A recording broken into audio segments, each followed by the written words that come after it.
Hey guys, it's your favorite American classic novel.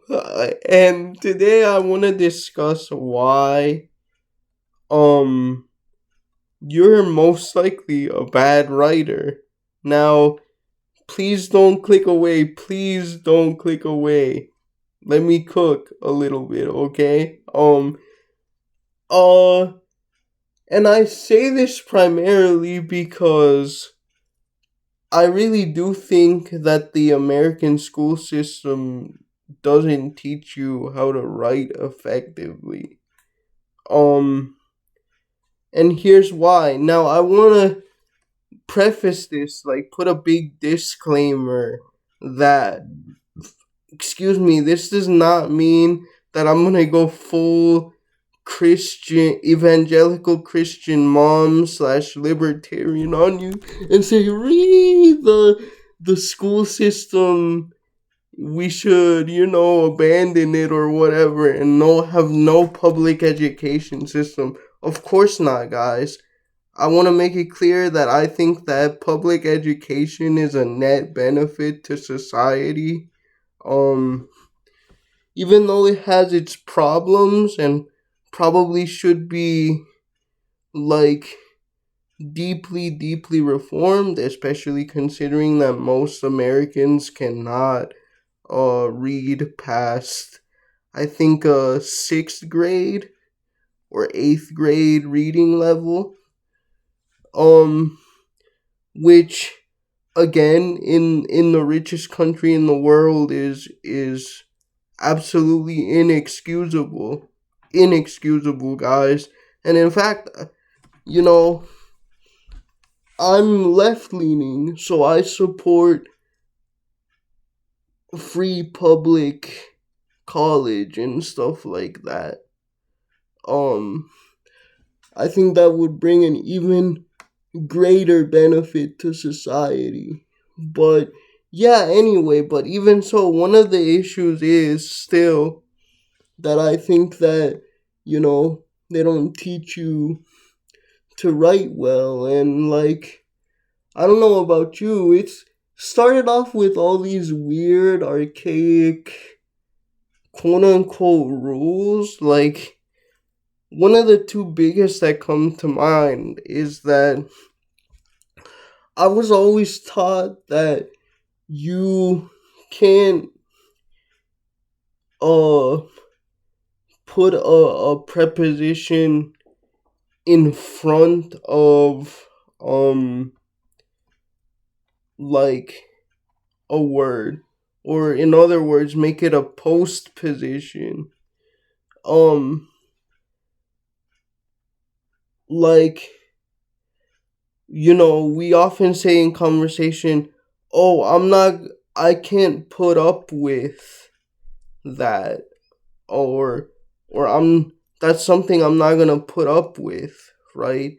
And with is a preposition and it's in front, right? We don't say that's something with which I will not put, or so. That just sounds weird, doesn't it? Like, and I realized, like, reading novels and stuff and actual books, that no one follows that. Another one is not starting a sentence with a conjunction, for and nor, but yet. And it's like, you read actual books and no one follows that either. Like, cause sometimes it just makes sense in terms of, within a sentence, having a thought completed, to just, like, start it with a preposition. Or maybe there's like, you want to imply a certain rhythm to the words, which only a period could do.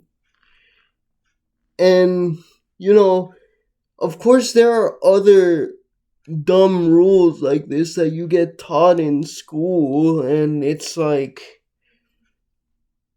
in the end, you just end up losing any sense of style, and like a lot of the public education system, you're just like stamped out to have the most boring writing style, and it's not even concise. I don't know about you, but like, you know, we weren't allowed to use any sort of tone, even at least where I went to school, even in like creative writing assignments.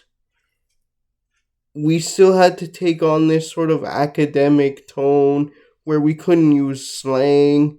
We couldn't, like, our sentences had to be of a certain length, the paragraphs had to be of a certain length.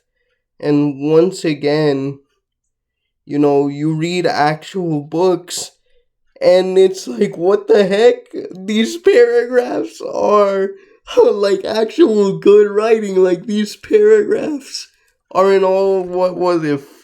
At least they told me 5 to 8 sentences, right? And so, yeah, I just had kind of a like very clunky, very like, I don't know, I guess you could say obtuse, overly verbose writing style where like what I could say in like maybe 4 or 5 words, it would take me 10 words or whatever, right? And like, once again, the education system encourages writing like this because you have to hit word quotas, you have to hit paragraph quotas, sentence quotas.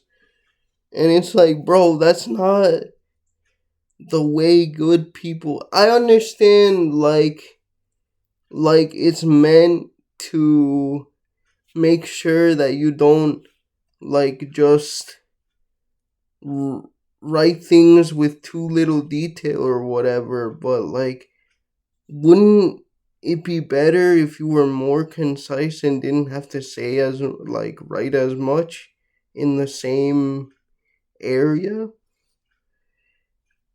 And it really wasn't until graduate school where I realized, like, wow, because the thing is, my graduate school, most of our classes were just full on Socratic seminars. Like, that was the whole point of the graduate school that I went to, St. John's College. And then when it came time to do papers, we were just completely given free reins. And, like, they basically told us, you know, as long as you try and answer a question from any of the texts we've read and it makes sense, it doesn't matter, you know, what the writing looks like, or we just want to see your thought process, basically, which is essentially just putting the